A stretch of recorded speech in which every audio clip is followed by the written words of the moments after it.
జై తెలంగాణ, జై జాగృతి. నవ తెలంగాణ నిర్మాణానికి, సామాజిక తెలంగాణ కోసం, తెలంగాణలో ఏదైతే మనం మార్పు ఏ దానికోసం అయితే మనం కొట్లాడి తెలంగాణ సాధించుకున్నామో అలాంటి తెలంగాణ పునర్జీవనం కోసం మనం పోరాడుతున్నాం. ఇలాంటి పరిస్థితులలో కవిత గారు ఒక కొత్త పార్టీ స్టార్ట్ చేస్తున్నారు. ఇది ఒక్కటే ఇప్పుడు మనకు ఉండబోయే సామాజిక తెలంగాణ న్యాయం కోసం పోరాడుతున్న పార్టీ, బీసీ బిల్లును ఎత్తుకున్న పార్టీ, మహిళల కోసం కొట్లాడుతున్న పార్టీ. ఇవాళ ఏ రాజకీయ పార్టీ కూడా బీసీల బిల్లుని సపోర్ట్ చేయట్లేదు, మహిళల కోసం ఆలోచించట్లేదు, అన్యాయాలకి వ్యతిరేకంగా మాట్లాడట్లేదు, ప్రజా గొంతుకగా నిలవట్లేదు.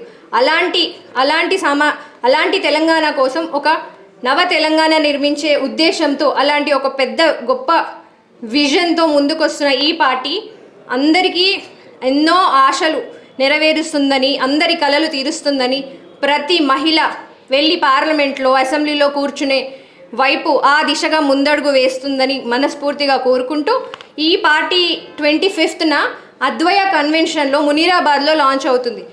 పేరున ప్రతి ఒక్కరికి రాష్ట్ర జాగృతి నాయకురాలుగా నేను పిలుపునిస్తున్నాను.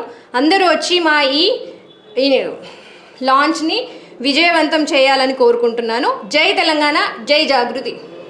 జై తెలంగాణ, జై జాగృతి. కొత్త రాజకీయ శక్తిగా మీ ముందుకు వస్తున్నాం. తెలంగాణ రాష్ట్రంలో ఎన్నో పార్టీలు వచ్చినాయి, కానీ ఏ పార్టీలో ఇట్లా సామాజిక న్యాయం జరగలేదన్న విషయం మనందరికీ తెలుసు.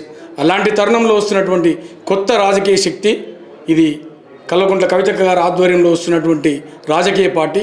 ఇది ముఖ్యంగా మహిళల కోసం, యువత కోసం, అమరవీరుల కుటుంబాల కోసం, ఉద్యమకారుల కోసం వస్తున్నటువంటి ఏకైక రాజకీయ పార్టీ. కాబట్టి తెలంగాణ ప్రజలందరూ దీన్ని ఆదరించినట్టయితే సామాజిక న్యాయం జరుగుతుంది. సమస్యలకు పరిష్కారమే ముఖ్యంగా ప్రజా అజెండాగా మార్చుకొని వస్తున్నటువంటి రాజకీయ పార్టీ ఈ తెలంగాణలో కొత్త రాజకీయ పార్టీ వస్తుంది. కాబట్టి దీన్ని అందరూ ఆహ్వానిస్తారని చెప్పేసి, ఆశీర్వదిస్తారని చెప్పేసి అనుకుంటూ మీ అందరికీ ఇదే మా ఆహ్వానంగా తీసుకొని 25 ఏప్రిల్ నాడు ఈ పార్టీ లాంచింగ్ని విజయవంతం చేయాలని చెప్పేసి కోరుతున్నాం. జై తెలంగాణ, జై కవితక్క.